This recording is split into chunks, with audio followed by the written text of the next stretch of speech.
1, 2. Testing, 1, 2, testing. They're not holding the hand.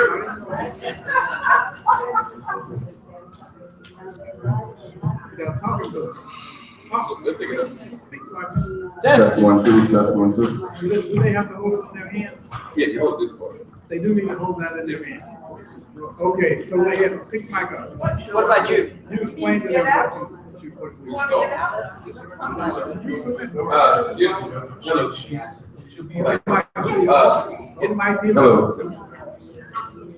Have everybody's attention, please. If you're going to be speaking through the microphone, just pick the small part of the mic right here. You don't have to hold it straight up, but right in front of you will pick. Everything will be picked up. Okay. Keep telling the rest of this. What we do. Tell them what we're doing. This will be a live stream through the museum's YouTube and Google Hangout page. So if you have anybody that you want to text and tell them to log into YouTube, the title afroamcivilwar1, or you can search the tag AACWM for SNCC. Okay. Y'all get that? Everybody get ready. Y'all get ready to do whatever he said do. Email. We really appreciate your proficiency with modern technology. Yes, right. Right. But I have help. They know how pitiful it is with me around here. So I have lots of help around here, Tim Jenkins. Good. That's right. Okay, so let me welcome you one more time to the African American Civil War Museum. We're here today to sing the praises of another one of our brothers who's gone on home, whose name is Ivanhoe Dawson. Now, you know, I heard this almost said earlier today, I'm going to say it myself now. When you have a name like Ivanhoe, nobody really knows what your last name is. You're going to be called Ivanhoe. I'll tell you that right now. For a lot of reasons. One, because it's a nice sounding name. And I think the most I ever got out of it was ID. I don't think I ever called him Dawson. He and I not only worked together at SNCC, but as you all probably know, when we came to Washington, D.C. in 1968, we both were at the Institute for Policy Studies for many years. Tim Smith, who you saw at the fair today, came to the Institute to be Ivanhoe's administrative assistant. And then when he went off, I think, to teach at Amherst, she became the administrative assistant for the whole organization. And by then, I was not only a resident fellow, but also on the board of trustees there at the Institute. And for those of you who don't know what the Institute for Policy Studies is, it's a left-wing think tank. Okay? And so I was at a SNCC meeting one time down in Mississippi at one of those veterans meetings, and they said, well, you know, the Institute for Policy Studies is like a place where civil rights workers would thrive. It was like a they had another name for it, which I thought was funny. Because nobody really knew what you did at a think tank. I didn't know before I went over there, Joyce. I was at a left-wing think tank. Joyce was at a right-wing think tank. Not a right wing. Well, what Institute for Policy Studies we call it a right-wing think tank. Brookings. Yeah, Brookings. And so basically what we did. It's in the middle. Basically what we did was to read and write and research. And for me, who had just come out of Mississippi Delta after 5 years, I needed a place where I could sit and think for a few minutes and gather up my thoughts and figure out what I was going to do next. And it was just perfect for me, quite honestly.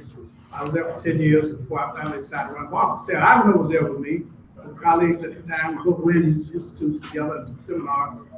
And then he and Marion went into the city government. Before I did, Marion decided to run. Ivanhoe managed his campaign, and then when Marion got elected, Ivanhoe left the institute to go over to run Marion's very government. And so I'll tell you a little story that I've never told in public before, so I might as well say it now. When Marion got elected and became the mayor, I actually went to see him. At the time I was, for the Institute, I was doing a project in Yonkers, New York, a housing program. I was a consultant to the city of Yonkers. And I was showing them how to set up a self-help housing program that would be funded by the federal government. And I said, you know, we should do this in Washington. So I went to see, I'm an expert doing it someplace else. I should be doing it in my hometown. So I went to see Marion and got my resume done, got myself a GS-12 so I could go into the government. DS-12, DC, not GS, DS-12. So I go into the city government. I went to see Marion, talk him into doing this, Diane. He hired me on the spot. Yeah, great. You can come to work next week. I'm sure you'll do great for the city.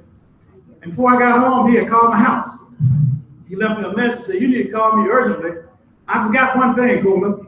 He said, I hired you, but I forgot to tell Ivanhoe.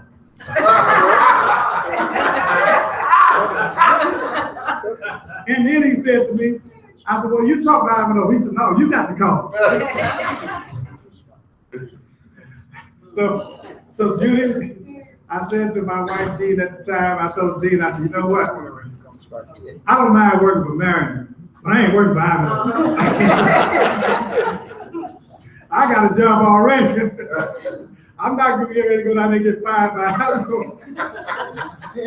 So I decided not to go. That's what I made up my mind. If I wanted to be in the public office, I was going to run myself. So I came back, ran for city council, got elected several times, and worked with Marion as a council member. And in DC at a time when Washington was just first time getting home rule.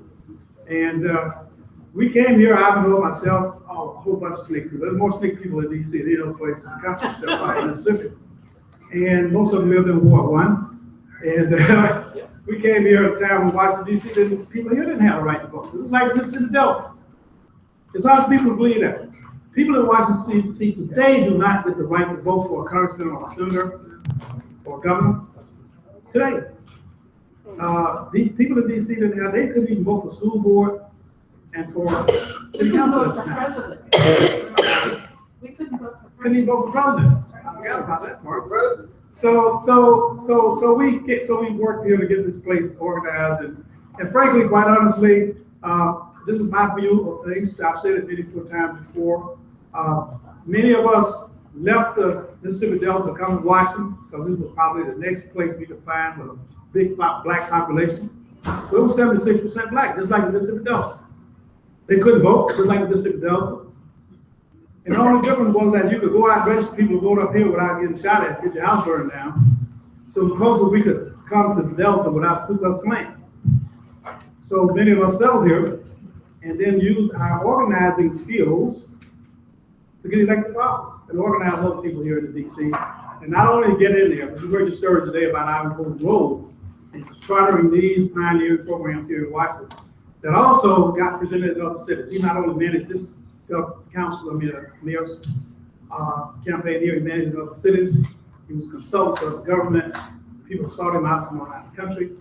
And so it was, so we were able to carry out some of those principles that we have found in this state.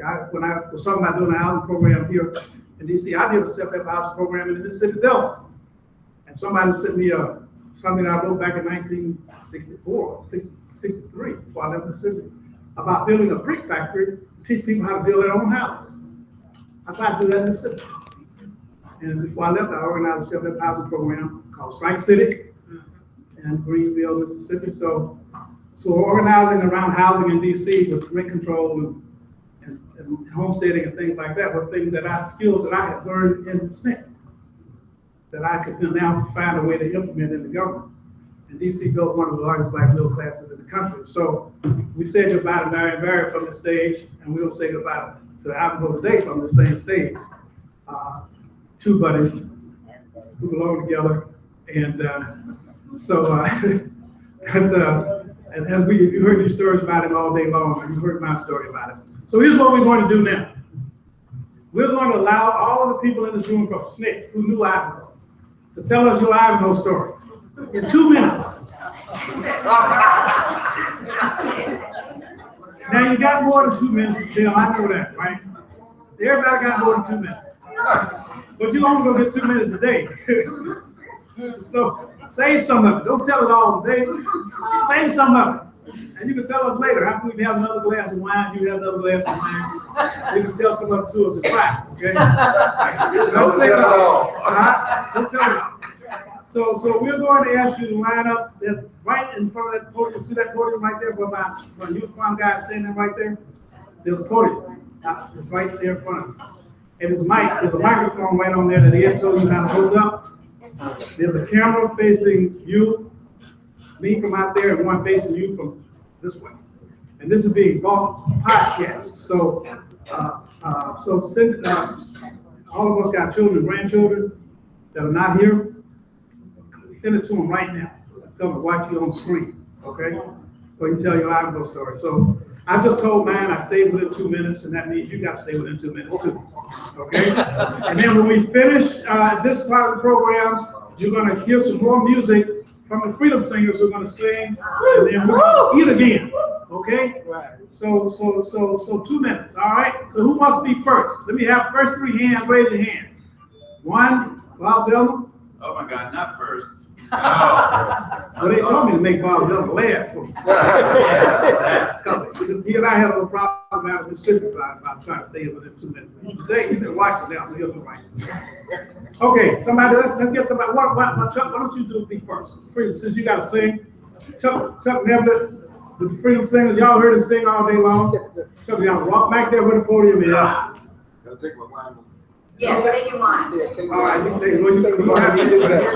You're going to be all over the there with your wine in your hand. Hold the wine for a mark.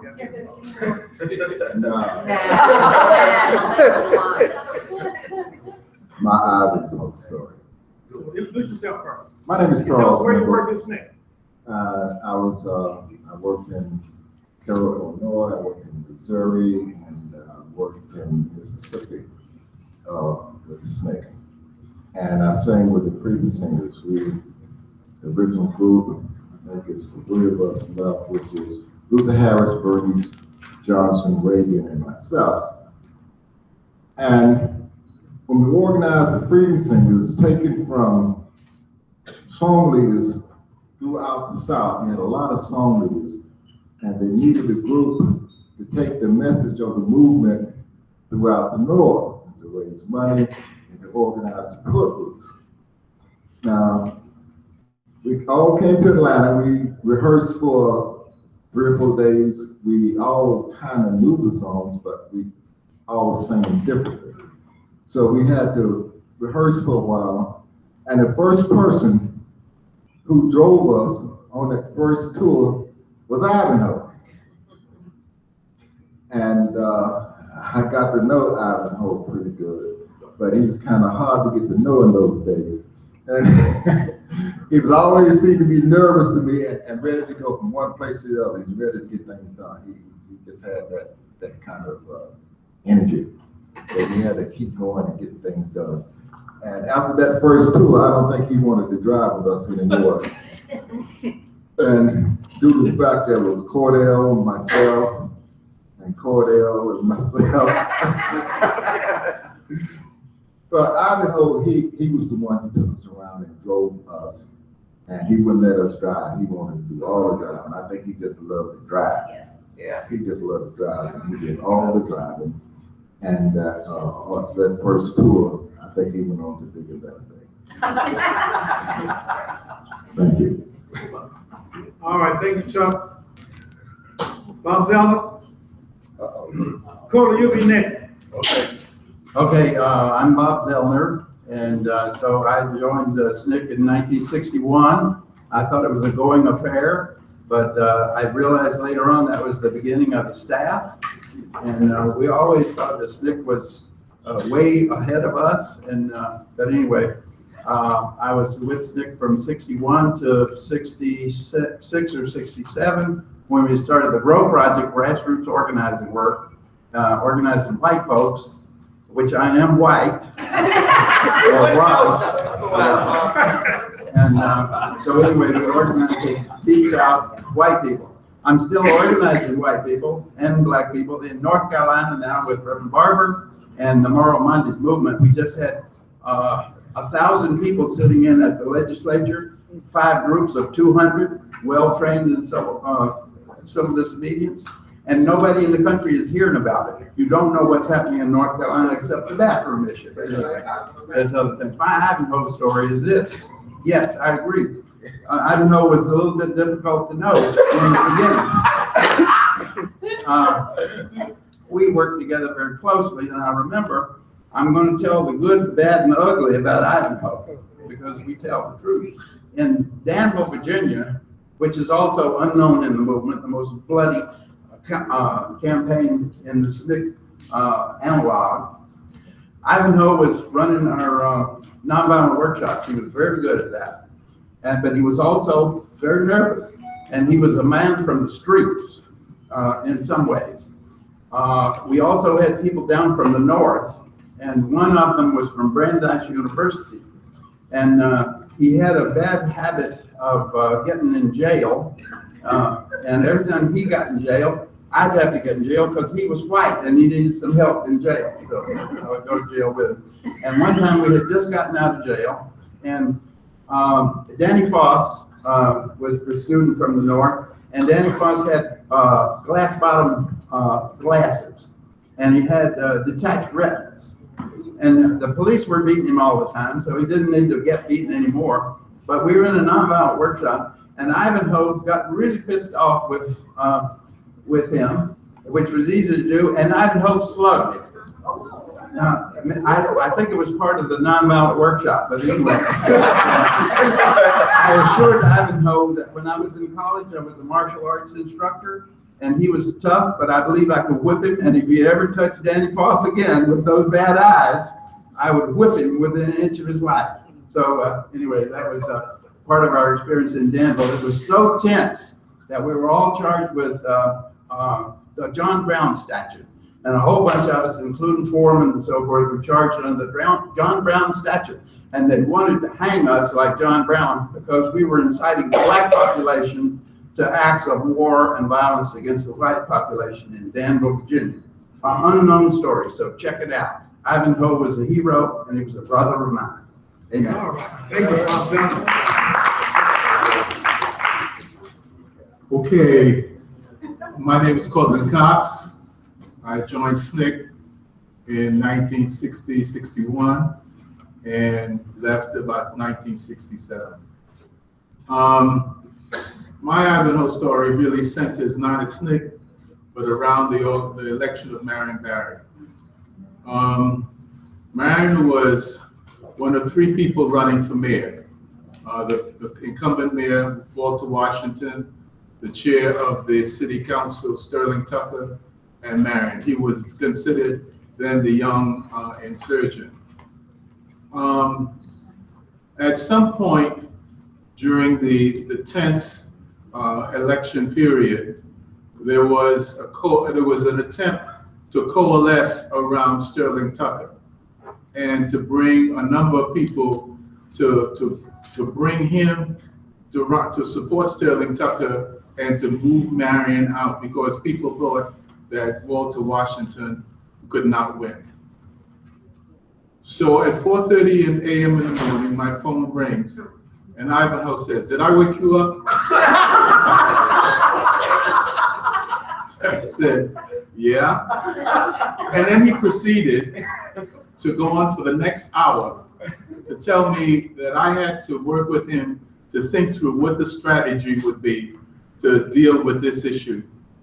Well, actually, after an hour, we thought about what the strategy was, and Marion was able to go on and win. But I'll never forget him calling me 4:30 in the morning. "Did I wake you up?" All right, Judy. Oh, I did. Actually, I do have one quick thing. Over here. Oh, you two, another Judy? No, you didn't. Oh, you didn't But even. you gotta stand over there by the thing. Okay, yeah.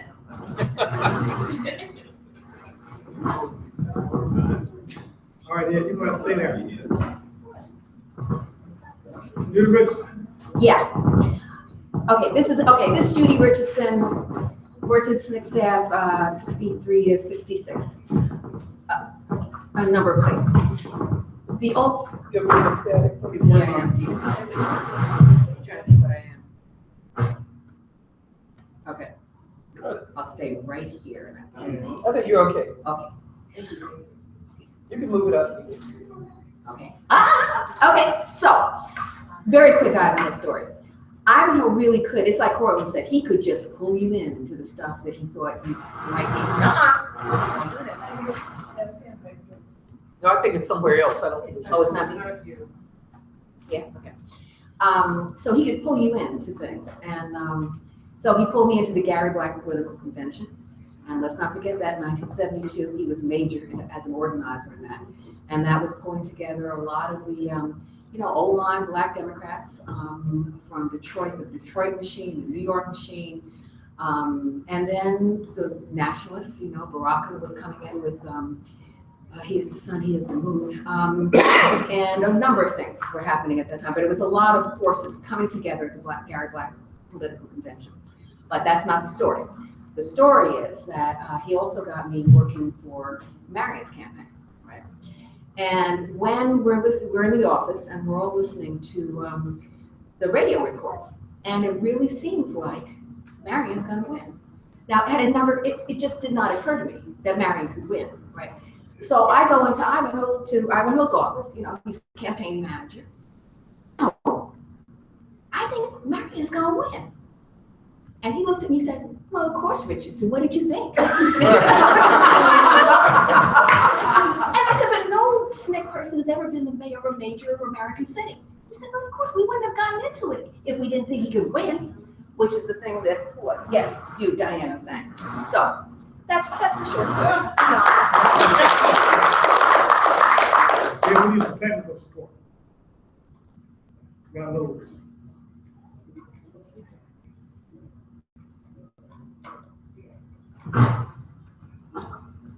Okay. I know people are lining up over there. Yeah, we gotta get started. I'm gonna call you all out by name if you don't. Now, Charlene, you were one of the people that saw him toward the end. Charlene Crans. That's a report, please. Charlene No, Crans. Chase, not Chase.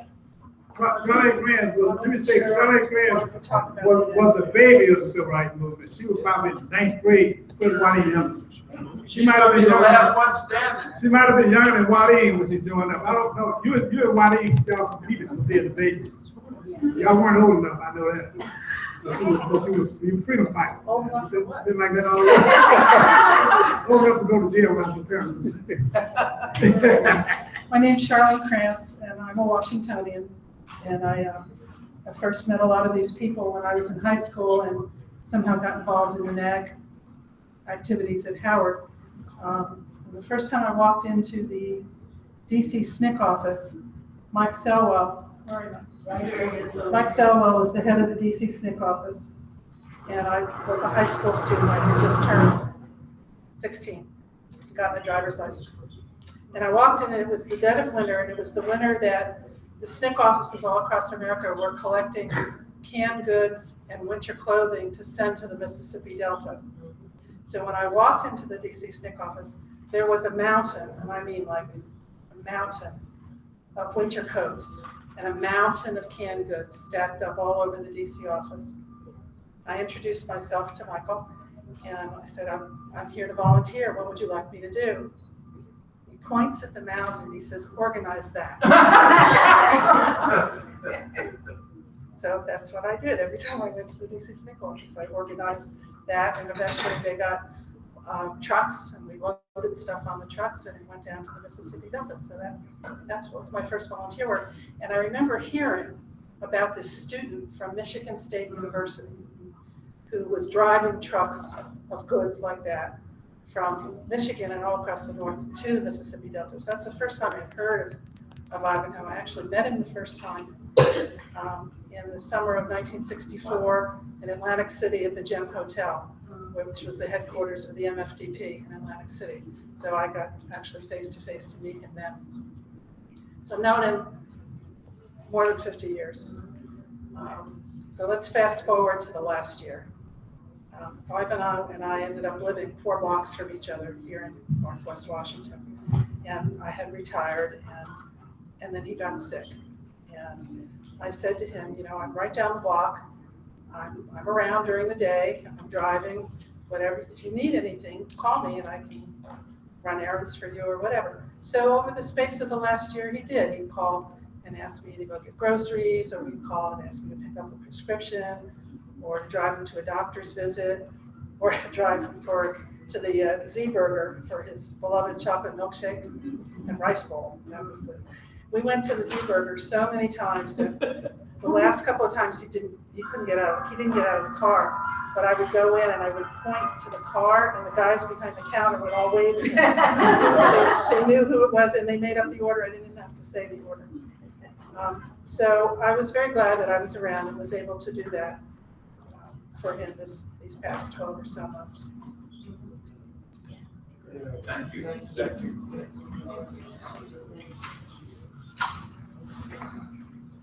Hey, Reggie? I knew you were gonna do that. Yeah. Rich, I knew you were gonna do that. And you get to call the next person. When you finish, you call the next person. I can call the next person. Now, I've met Reggie Robinson. I met Reggie Robinson in Macomb, Mississippi. I think it was 1960 or 61. And I don't know how long we had been in Mississippi then. But Reggie had been there for a long time. Dion Down was already in jail in Louisiana, had a lot of time in Louisiana. So I was still in the legislative rights movement then. I was actually chairman of the for a period of time. I had gone to Mississippi actually with Judy Bonner. I go back to New Orleans, up through Mississippi. Reggie was already down there. I'm killing a little time for you, Reggie. So I don't know anybody. I thought Reggie was from Mississippi until lately. I learned how he was from Baltimore. He just went down there for SNCC. He got talked into going down there like the rest of us to Macomb at the time. And there was in Macomb, Mississippi, just for the all who don't know Macomb. In Macomb, Mississippi, there was 75 church bombings in 1 year. They bombed every damn thing in sight. And first night I was there, we spent the night at Miss Smith's house that had been powerful, had been bombed. Dynamite. Half the house was blown away. Of course, in SNCC, we had to sleep in that house that night to prove how bad we were. And I slept with 1 hour. I wasn't tired enough by that time. For me, it was a tactic. I kept 1 hour when the kids had to get out of there. But Reggie was already down there. Reggie Robinson. Hey, family. Hello. Hey, Rich. Hold the close your mouth, Reggie. Oh, what's that? Hold it up. Gotta do it like that? Yeah. Gotta do it? Yeah, that's it. Yes. Yes. Okay. Probably the only person in the room that's gonna remember this is Judy. But I think the funniest thing comes to my mind about Ivanhoe is that we were getting ready to move into New York, and it was kind of like around holiday time, and folks was trying to find New Year's Eve parties to go to. So Ivanhoe had called me and said, what you up to? And I said, I'm not up to anything. He says, aren't you going to some of the parties? I said, no. Well, I had been invited to an exclusive party at the home of Mr. Belafonte. Mr. Belafonte. And so we were up in there, and I'm in the back room just having me a good time. And Harry comes back and says, come in. I says, what's up? He says, I got somebody at the door that wants to see you. He said, you invited him over here. I said, I invited somebody to your house? He said, come on. And I get to the door and I see Ivanhoe and Judy. So he says, are those your people? I said, no, I don't know.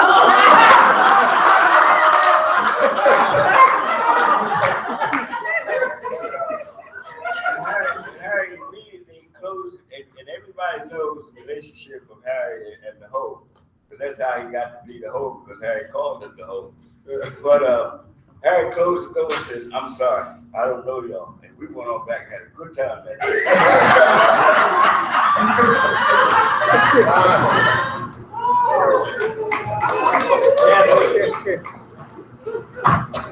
Man, who told me to call up the next person? Kathleen, don't waste time. It's a very short story.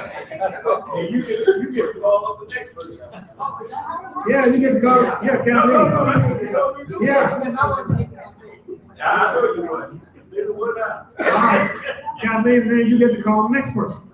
Okay, I'll call somebody that I. It can either be somebody you like or don't like, doesn't matter. There's nobody that I don't. All right, well, that case is gone.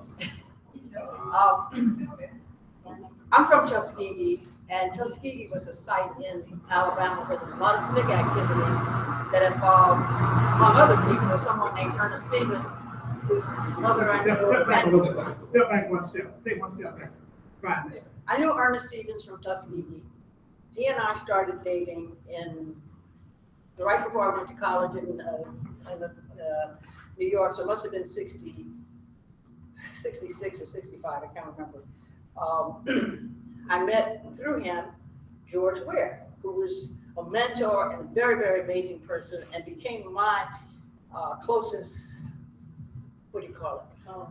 No, not colleague, mentor, teacher, friend in the movement. And so I ended up going to Barnard College, not because I wanted to go to Barnard, because my parents wanted me to go back to college and I wanted to go to New York. So I said I'll go to Barnard. I was living across the street from George Ware and Ernest Stevens' apartment. And they had a party at the end of the school year for SNCC people, and I went to the party.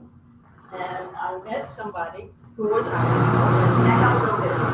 So he asked me, what are you doing for the summer? And I said, I'm looking for a job.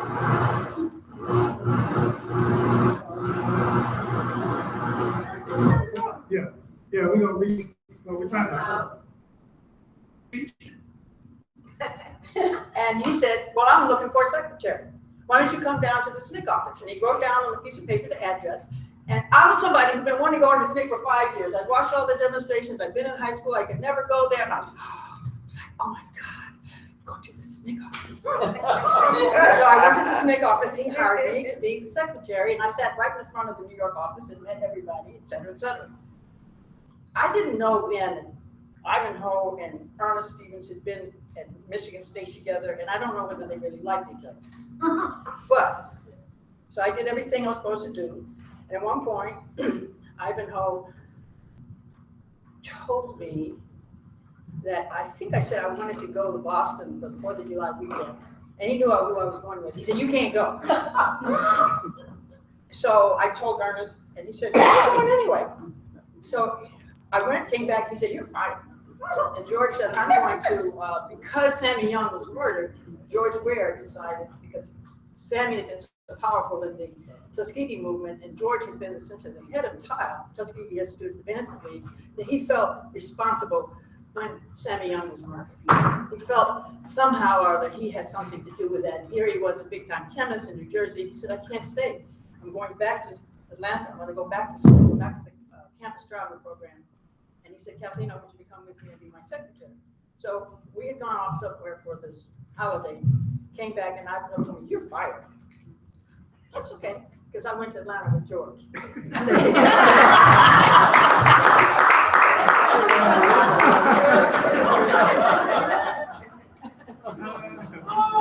Okay. You ready? Okay, you gotta come up on the stage. Okay, we are gonna solve this technological problem, you all, by relocating to the stage. So can we get, who's coming up here? Can we get the next two people to come up? Okay. Somebody? Can you go on stage? Yeah, come on. Come on down. Freddie, come on up to this group right here. Okay, yeah, go on. And Dory, all right, come to this door right here. Come on. There we go, and to the right, after, go in and to the right. We'll never see it. Right, exactly. It has that feeling to it,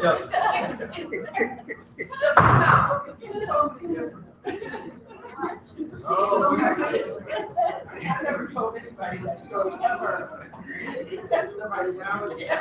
These are the people who understand, right? My name is Karen Consular. I was in Holly Springs, Mississippi in the summer of 1964.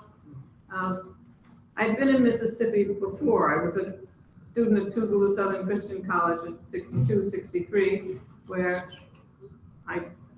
my classmates were Dory and Joyce Ladner, so I knew them already, and I knew about the dangers of being in an interracial group, and had been picked up many times by the police then. And then I go fast forward to 1964, and I'm in Holly Springs, Mississippi, and had gone through the training and knew all the precautions we were supposed to take.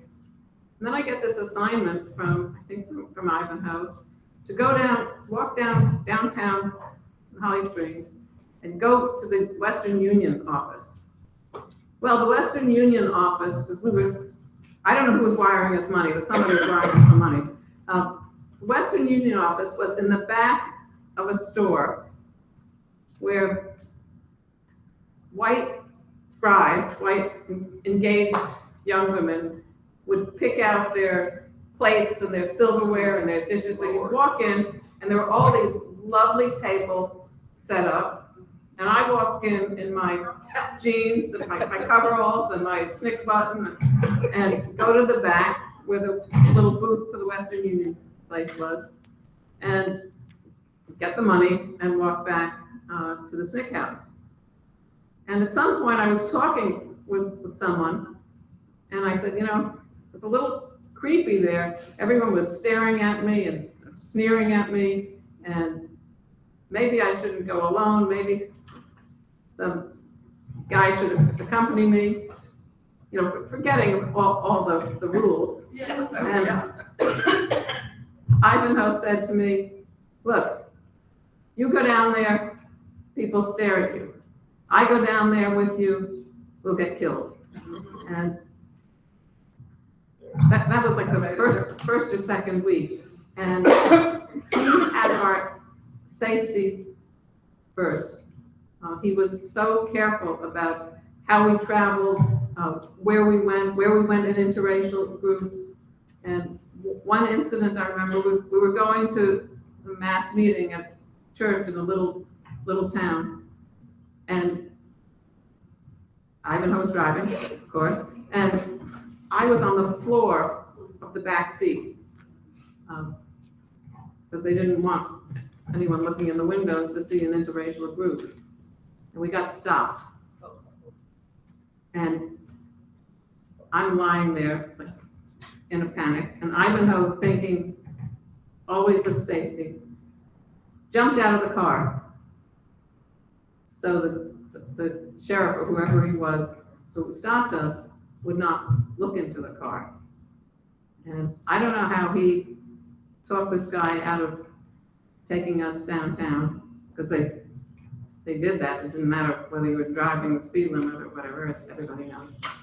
And I've never forgotten those incidents, because we had work to do, but safety first.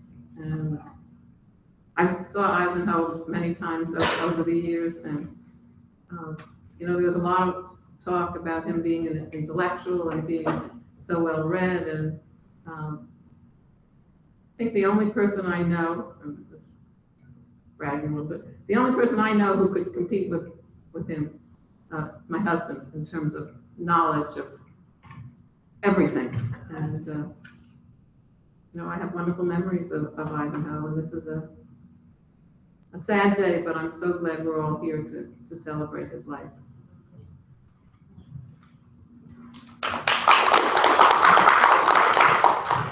Hi, my name is Freddie Green.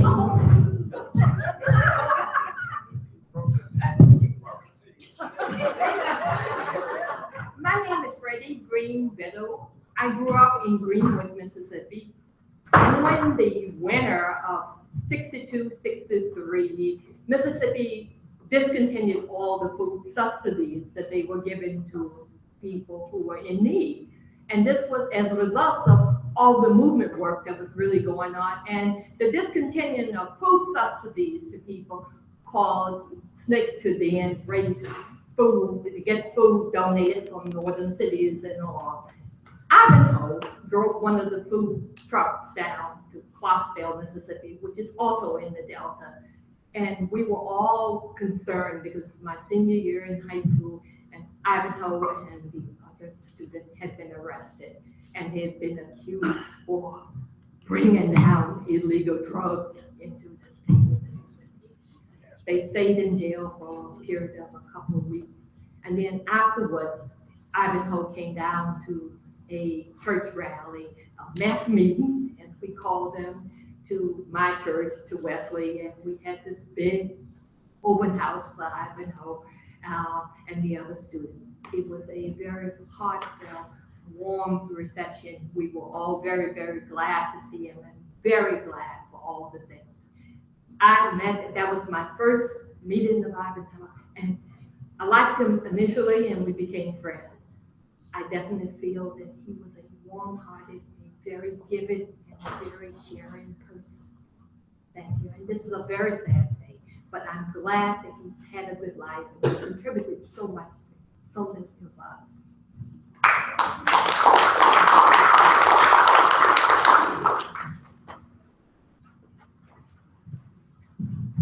This is a sad occasion for me, but also, What is your name, please?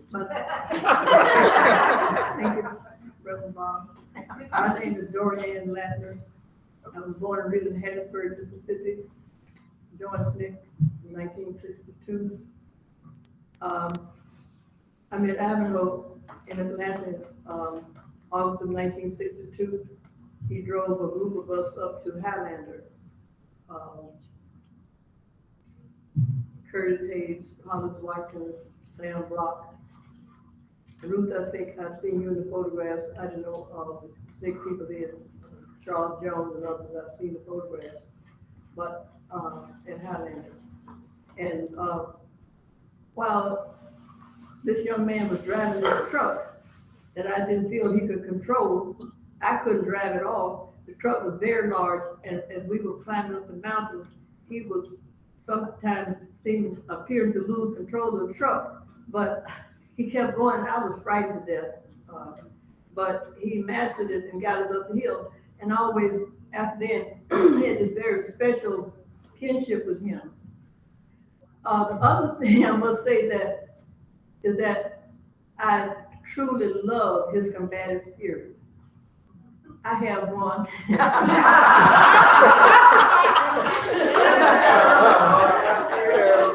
That's you. Okay. And he's like that in me. Latin, I know you're gonna get him, just like me. You're gonna get him back. But the one special occasion was when he was going to get married. He called me, kept calling me to make sure that I came to his wedding. Oh, you remind me so much of my mama. I want you to be there. And I never met his mother. Did any of you meet his mother? I have no idea. What kind of person it was. I said, she must be a special lady because I knew who I was.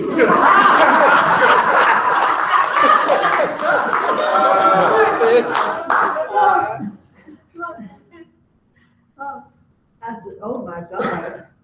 But I appreciate that. And he called me maybe 3 or 4 months ago. And the voice was so raspy and laden. I had difficulty understanding who it was for a few seconds. And after he told me who it was, we conversed, and then we talked again about that, and you're just like me. You're just like me, we'll get them, won't we? I said, yes, indeed. But, I always admired him because he was always very intense, very much on the go. And in Mississippi, when he first came to Mississippi, I was watching him from a distance, but I always saw this dichotomy, an intense person on one hand, a very loving and caring person on the other hand. And so a lot of people were scared of him, but I was never frightened of him because I was rare to go too. But whatever it was that was going on, but I admired his brilliance and his tenacity, and he was never frightened by anything. And so I'm gonna say that I truly, truly miss him, and every day, for the most part, up until recent, I went to Mississippi in April, last part of March. I called and leave a message on his phone to tell him about things that were going on. I knew that he may have been too tired to talk, but I was filling him in on what was going on, what I was doing, and so forth. And when I got ready to go to Mississippi, I left a message saying, "You may not be here when I get back, but I want to tell you that I'm leaving town, and take care of yourself, my dear brother," and so forth.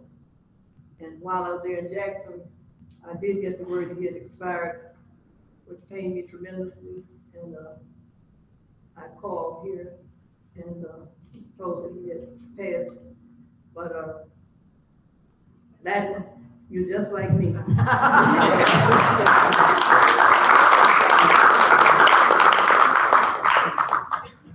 Okay. Oh, I have a. You got a mouth, all right, come on, Joanne. Hold it. And then Gene Smith. No, I have nothing to say, thank you. Hey Frank, I have a statement that Cleve Sellers sent. Okay. About, You got one. I'll read it. Okay, we need a couple more people on stage. And Maisha has something. Okay, cool. So that'll be three. So the next three people, y'all start getting your thoughts together so you come up here. You know who you are. You all know who you are. If you haven't been up here yet, I'm talking about you.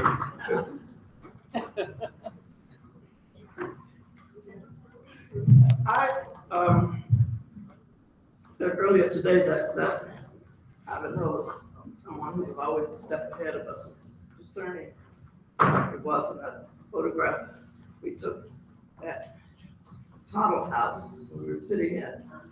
He and George Green were standing. I know why George was standing. George was ready for battle. George was always looking around. Somebody's about to attack. He was going to attack first. But Ivanhoe was standing there looking out to London. And that was always a kind of metaphor for me, for Ivanhoe. I remember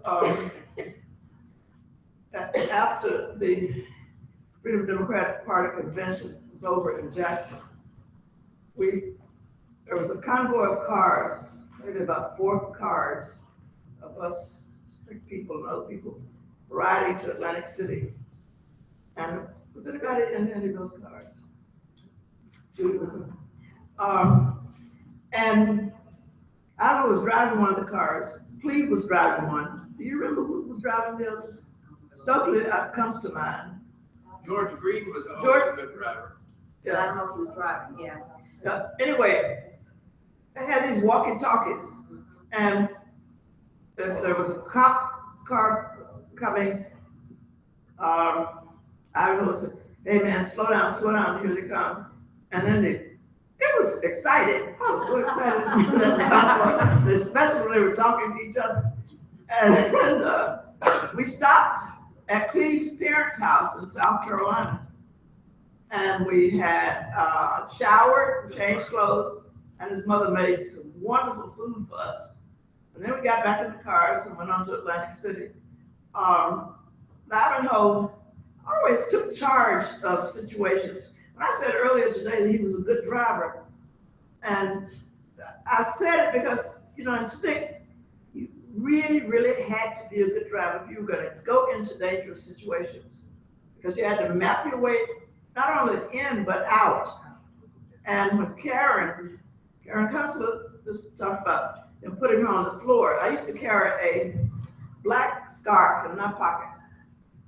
And my roommate at Tuvalu, Joan Trumpauer, went someplace with us. We were coming back at night, at that point it was a long dark road, Hanging Moss Road for Jackson, 8-mile stretch.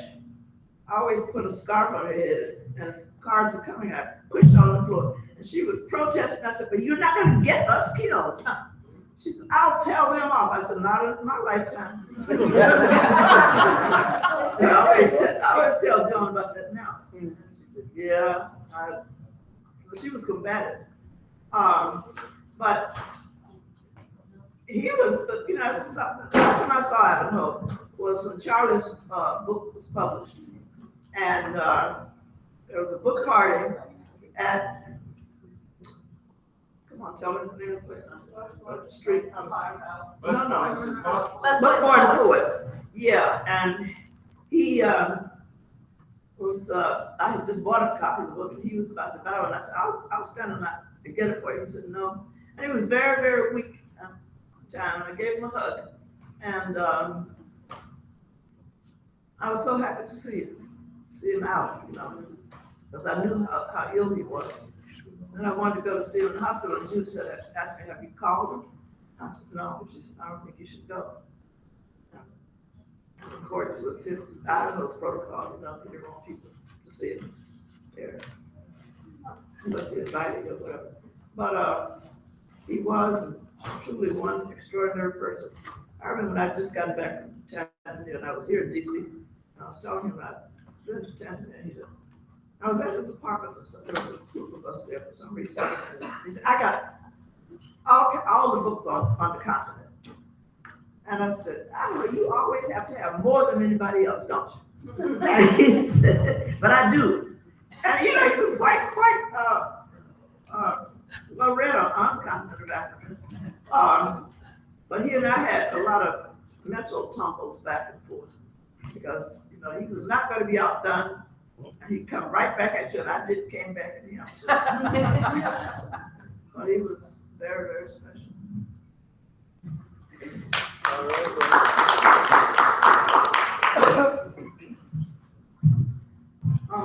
So the first impression that Ivanhoe made on me was when I was about 6 or 7, maybe 8.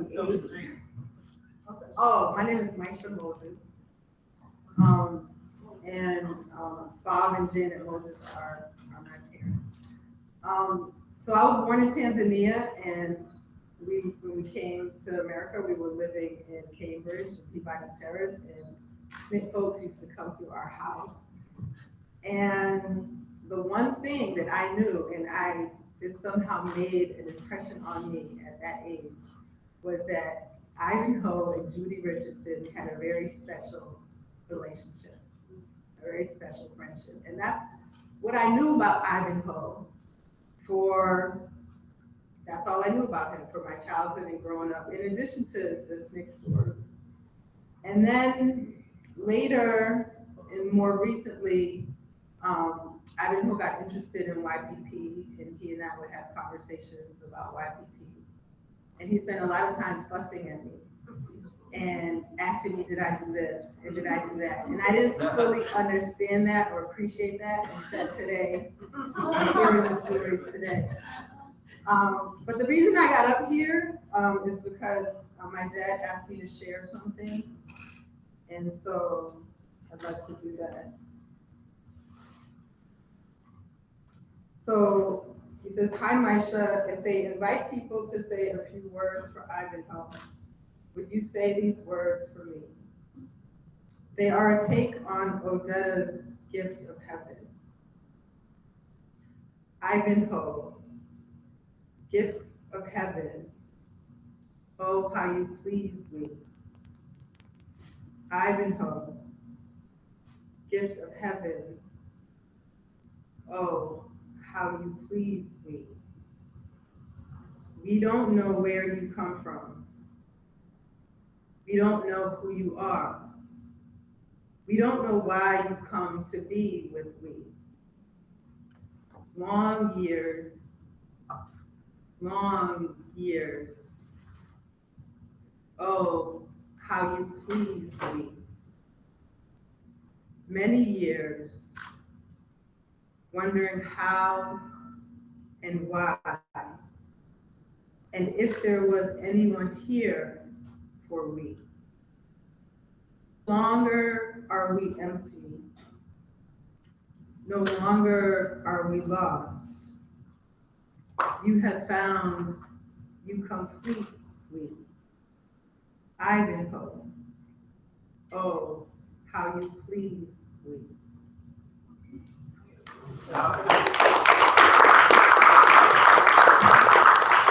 Can you tell us how Bob Moses is doing since his operation? We need news. Mm-hmm. He's doing very well.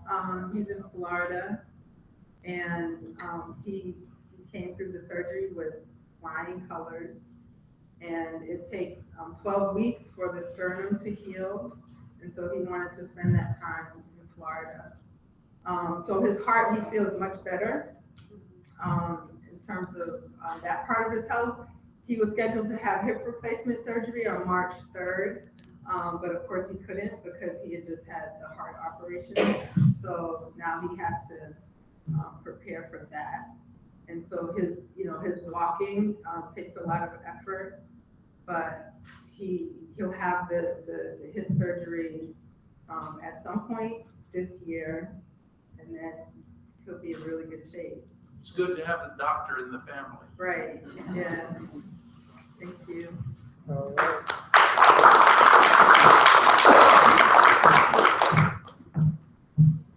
My name is Jennifer Lawson, and like Kathleen Cleaver, I connected to SNCC first in Tuskegee, Alabama. I was a student there, and that I became active with our student group, the Tuskegee Student Advancement League TILE, and then later with people, Winky Hall, Bill Hall, and other SNCC people started coming to campus, and so I became active with them.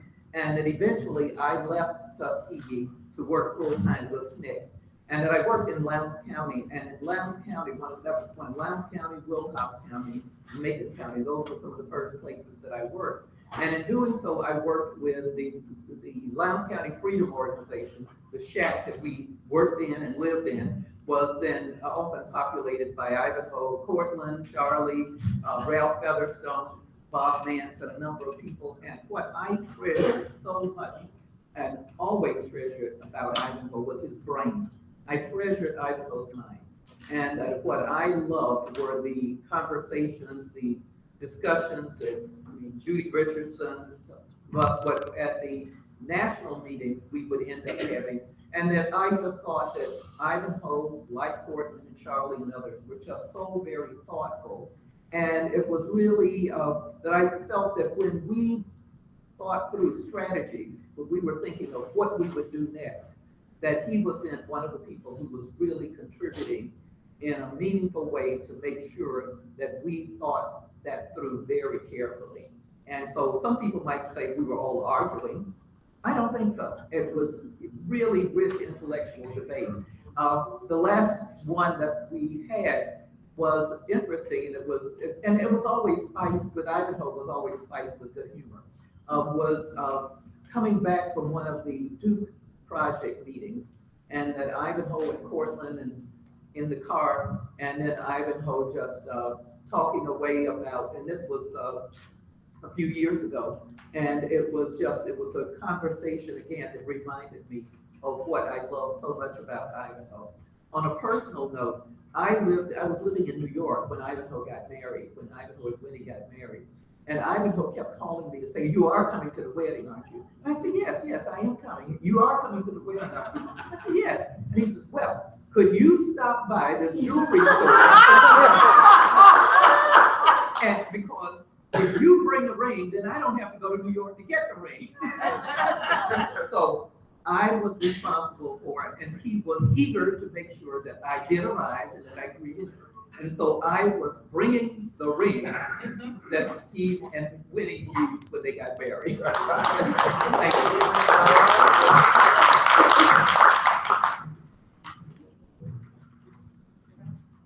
this statement is from Cleve Sellers, and I'm gonna only read part of it because it's fairly long, but it will be posted on the SNCC Legacy Project website, and I'm asking Bruce to post it on the Primvest website. Cleve, as you know, was one of the people who came out of Howard University and was part of Nonviolent Action Group, worked in Mississippi, and then went on to career in education. He talks about Ivanhoe, meeting Ivanhoe first in 1963 for the March on Washington, the place where Dory Latner and others called me particularly Dory called me a sellout. I haven't forgotten. For St. John's speech. Okay, Ivanhoe and I crossed paths again in Ohio at the Orientation for Freedom Summit. It was the summer of 1964, and Ivanhoe was going to be project director in Holly Springs, the largest project in Freedom Summer. I'd be there to help him. That was the plan at first. We intended to start on working on voter registration, but soon found ourselves leaving Ohio for Philadelphia, Mississippi, to look for Andrew Goodman, James Chaney, and Michael King, our fellow civil rights workers who had gone missing after going to investigate a church bombing. Ivanhoe and I, along with 6 others, took on the task to form a search party. There were days of paradox and pain, times when we had to look, needed to look, but yet were always afraid of what we might find. Yet still needing to find it. Ivanhoe and the rest of us lived in a loft of a barn. We were looking in the woods, in the shacks, in the sheds, in search of any trace of our comrades. As the days stretched out, we had a lot of idle time.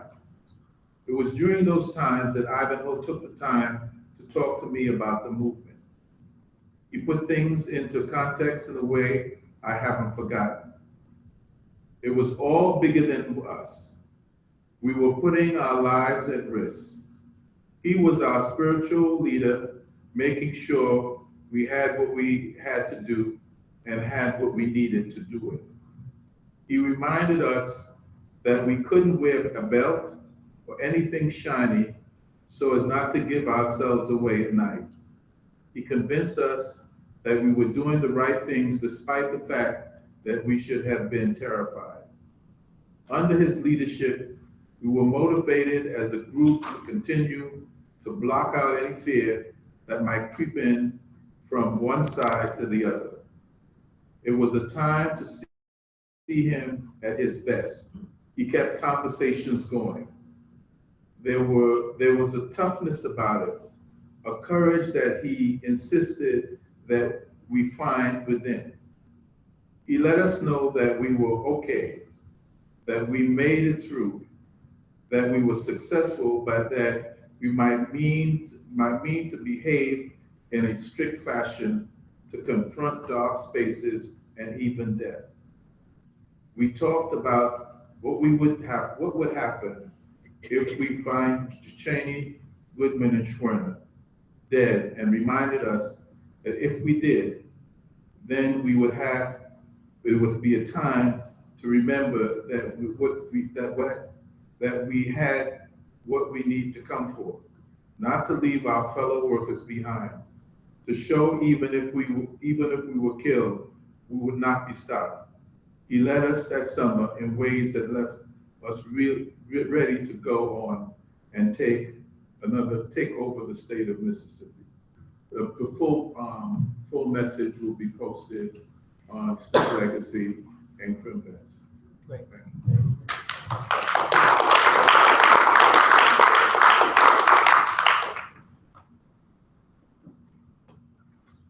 Okay, so now let's see.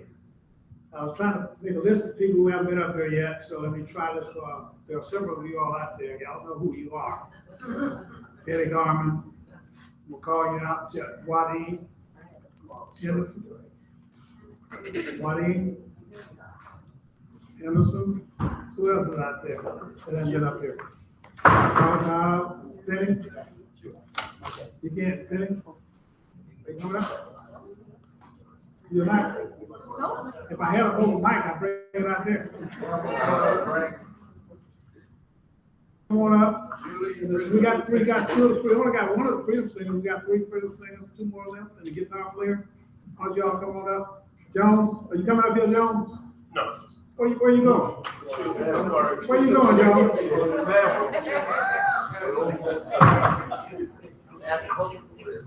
I told you I was gonna call him out. It's not North Carolina.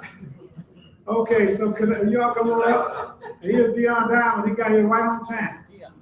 He heard it start at 5 o'clock. Right on time. Okay, come on up.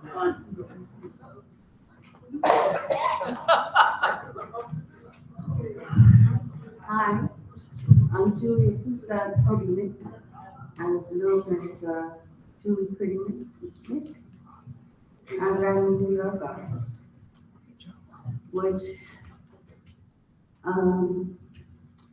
was started, I don't think people remember. It was in this little, we had a little desk in Bayou Preston's office, and Joyce and I would know and Portland and a couple of other people were working on Martown, Washington. And that's when I met Ivanhoe. But I had a baby in October. And so when Miss Baker enlisted me in volunteering, I used to bring her down to the office and sit her on the desk. And I would work 3 to 4 times a week. And Ivanhoe was there, everybody who was there at the time. But what I wanted to say, that Ivanhoe, Charlie, and Reggie are my brothers. They may not know, but I think of them as my brothers. They stayed at my house every time they came to New York. And the first thing Ivanhoe would do is go to the refrigerator and ask me if I had any spaghetti and meatballs or something like that. Charlie was the next one, right to the refrigerator.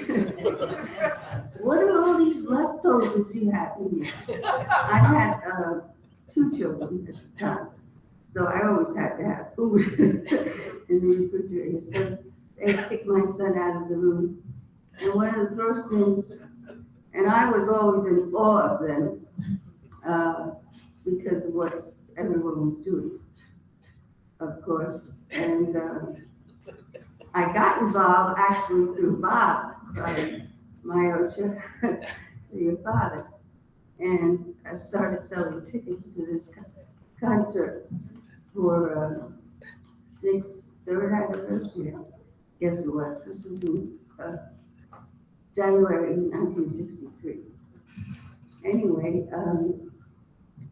one morning I got up and I think it was Reggie and Charlie and Ivanhoe were on the couch watching cartoons. What are you guys doing watching cartoons? Drunk guys. Damn Mississippi bastards. But anyway,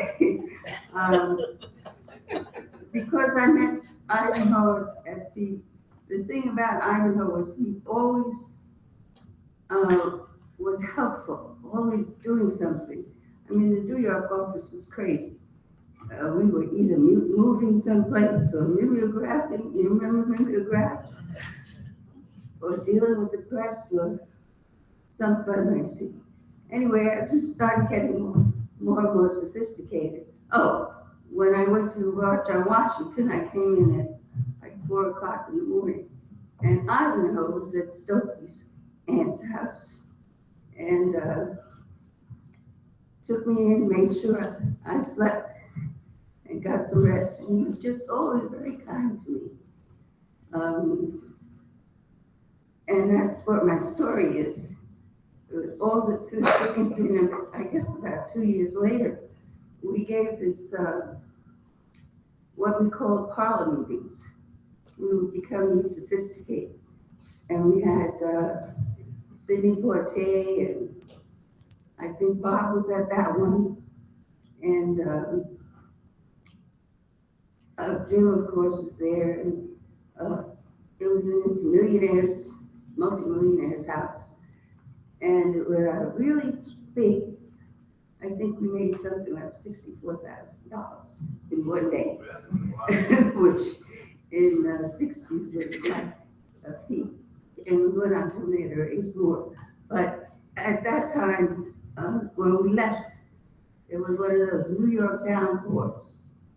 And they all left in one car, and I left in my car. And we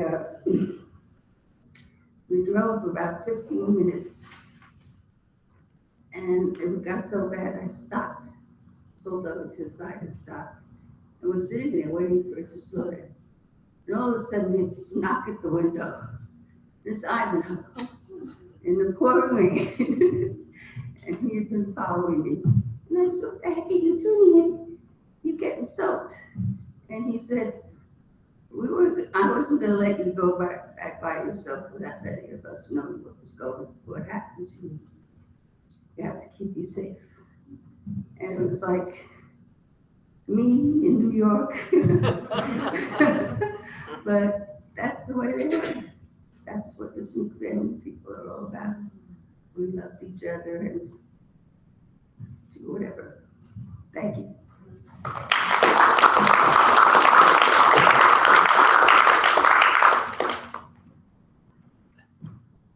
Okay, so this is Betty Garman. I worked for SNCC from 64 to 66, both in the South and in DC. I don't have really long stories about Ivanhoe, but I do know I was one of those people who was very scared of him.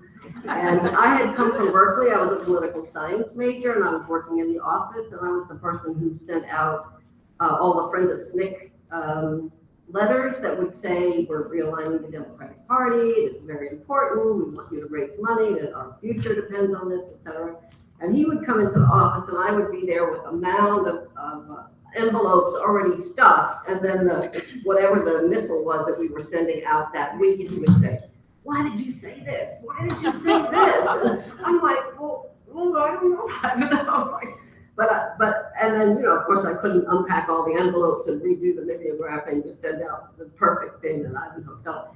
But I do, in reflection, I also have a story about him driving back and forth to DC and us arguing about how many hours it was going to take. And I don't know how many times I drove with him, but I know that was something that I remember from the driving stories from today.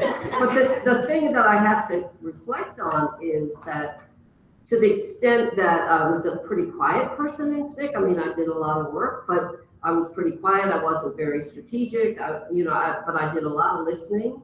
And I have to say that the person that I am today, that I was made into that person by my experience in SNCC. And Ivanhoe was a very important part of that because we always had some kind of contention or argument or discussion. And maybe I didn't push back as much as I would have today, but I know I love you. Sorry you're coming. And you'll be missed, but you'll be in our hearts.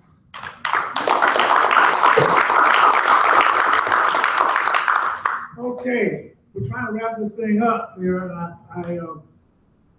haven't called you yet. Frank, can I just ask, before everybody leaves, can we do a SNCC photo? Okay, before you leave, we got to do a sneak Yeah, so don't anybody leave.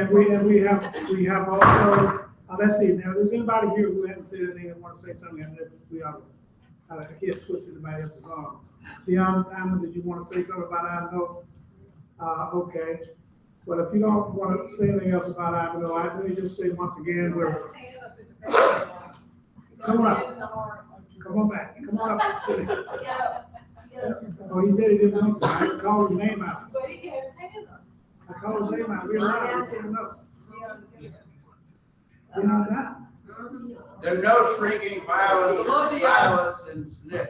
Well, I will say this, I told you all when I met Reggie in Macomb, Dion was already in jail in Louisiana. Dion been served more time. Get out, Dion. Get out. Come on, Dion. Get out, Dion. Get out. the, Well, we're together.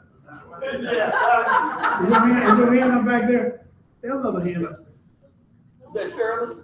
Shirley? Come on, Shirley. Come on, Shirley. Don't take time, just go. She said no. So we're gonna close out, with Dion Diamond. I want to say to all of you, we're happy to have you here at the museum. One more time, will somebody pick up one of those friends who hang the flyers down there? New exhibit at the African American Civil War Museum called From Bullets to Ballots. Bullets to Ballots. I know most of y'all associate that with Malcolm X, don't you? Well, we first heard that from Frederick Douglass on Charlie Cobb in 1864. These African American soldiers are about the war. We now know who's going to win the war. And Douglas is telling President Abraham Lincoln that these men need to write a book in order to defend themselves when they go back home to these places where they have been enslaved before. And so we started a new exhibit called Bullets to Ballots. And we're doing a series of lectures. One of the things we're doing next weekend is a play, a one-woman play about Fannie Lou Hamer, who is the queen of the voting rights movement in Mississippi. We have a one-woman play about her, so we're going to do that. We haven't hired a curator for this exhibit yet, but we will soon. And we expect to get it ready by the end of 17 or early 2018, when we move into our new building, triple the size of this exhibit, and we'll also have theater. Right now, we may have to go from the ballot to the vote. Well, Zelma always wanted the best for West, so we're not going to. But you may be right about that, Zelma. I don't know. But let us hear from Dion Diamond. I said to you earlier, Dion, affectionately, Dion Diamond was a freedom rider. He's been arrested. Probably, he has the longest sentence that I know of from anybody in SNCC besides Rupert Doris Smith. He's a criminal error. And he's somebody who's been spent most of his life, head of life in the civil rights movement. And I'm sure he wants to tell us his famous Ivanhoe Johnson story, Dion Diamond.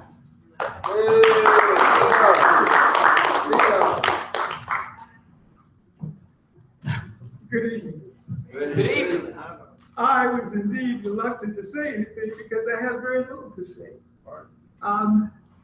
My intimate knowledge of Ivanhoe is mostly from DC, because when he came south, I was already behind bars for so long that I really didn't get a chance to interact with him so much in the south. When Ivanhoe was shuttling back and forth between Michigan and Mississippi, I was in Mississippi, and I don't know if it was Macomb that I first met him, or when I was working in Macomb and I met him, or whether or not I had just gotten out of jail in Baton Rouge. And as Frank was suggesting a moment ago, I've had some stiff sentences, and I've learned from each of them. And I'm very proud of the contributions that were made by me and others. But, you know, most of my knowledge of Ivanhoe has been here in DC. And believe me, I have several tales to tell of my knowledge of Ivanhoe in DC. But I think the main thing is I appreciate it and still appreciate Ivanhoe because of his tactical ability, because of his sharp mind, because he was incisive. He could see what the issue was and make a direct attack on it. And you know, there was a time when I kind of thought that I was halfway sharp, but somehow when compared to Ivanhoe, I have to take a back seat. He had a very, at times, acerbic tongue. He could cut you down very quickly and with very few words. And his demeanor was such that you have to respect it. Ivanhoe was one of a kind, as you all know. And indeed, we have had extreme loss. I am proud to have known him. I'm proud to have been associated with him. And you know, I don't know if we're ever going to find a person to interact in the manner that he interacted with us at SNCC in the civil rights movement. In fact, I would almost say that he was another Byron Russell, because he was just that incisive. And with that, I'm going to say, we'll miss you, Ivanhoe. And I thank you for giving me this opportunity just to say thank you.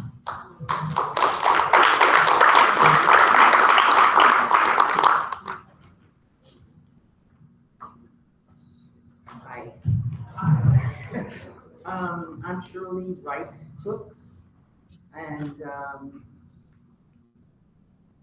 it's hard to talk about Ivanhoe because I've heard you all mention that he was acerbic and Pancreas? But that was a side of Ivanhoe that I never knew. Ivanhoe and I shared a wonderful friendship, and I think partly because he was of Jamaican heritage, and so we shared that blessing. But more importantly, I did spend a lot of time with Ivanhoe when I spent time with him. We even traveled to Africa in the summer of 1968. We were gone for maybe 5 to 6 weeks with others. Ivanhoe was just a delightful, engaging, curious, loving guy. And it was a pleasure for me and an honor for me to be able to share some of my life experiences with him. And that's all I gotta say.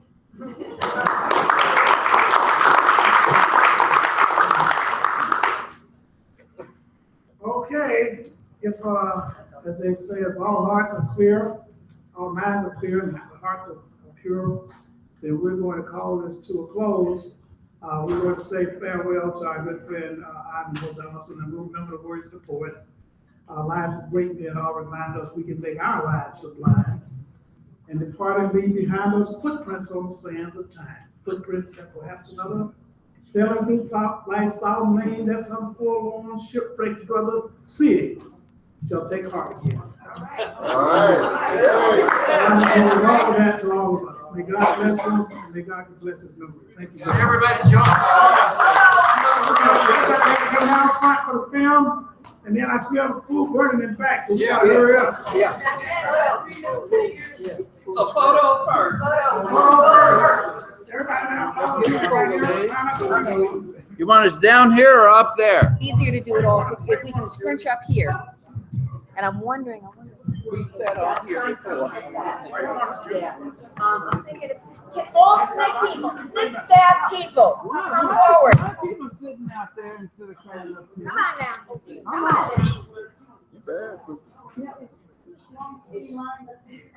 Yeah, but I'm not sure. No, it can't work as a long skinny leg. Thank you.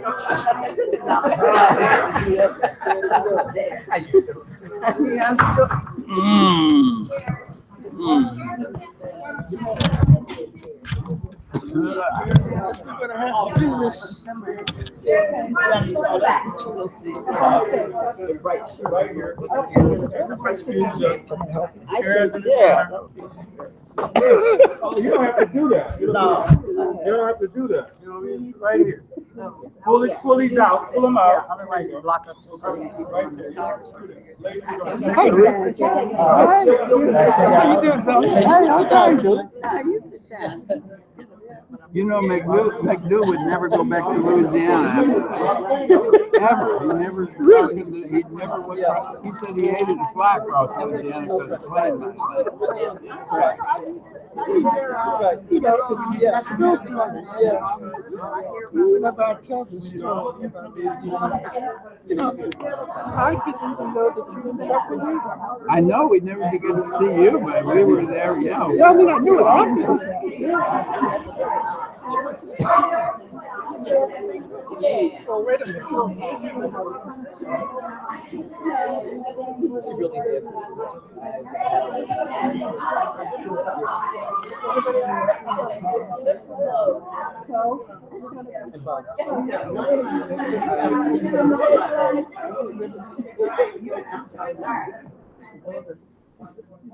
Wadeen, Judy, get in the picture.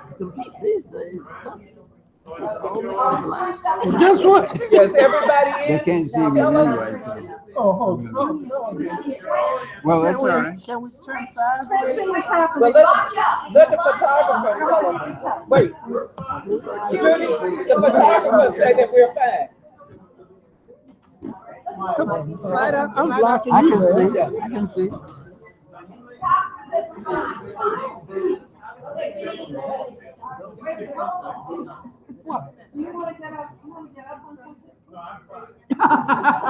Everybody.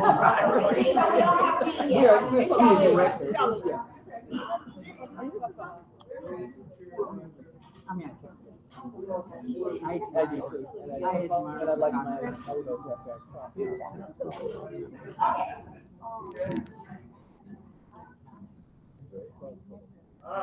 Got everybody, all right? Chitlins. Chitlins. Freedom. Trump. North Carolina. Don't Trump. Yes. Okay. Here we go. 1, 2. Okay, we're gonna do some more. Another one. Invariably, somebody has their eyes closed. This one again. All right, here we go. Open sesame. And one last one right now. You are excellent. Great.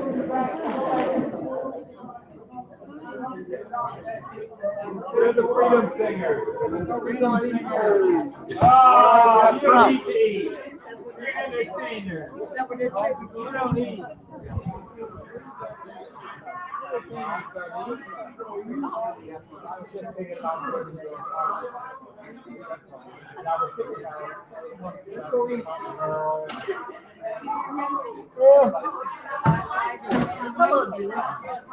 Yeah, and I remember also.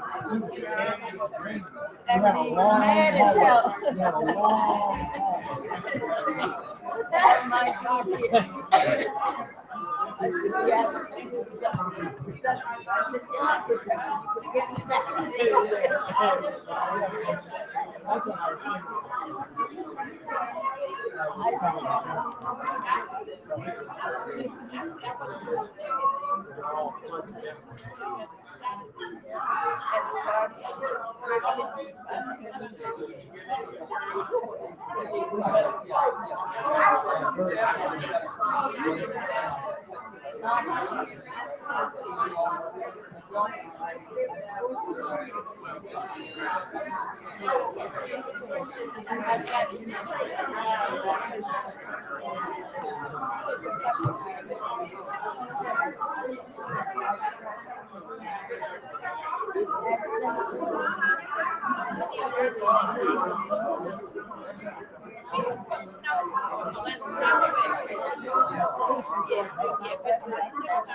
Right, it's like we got more like this.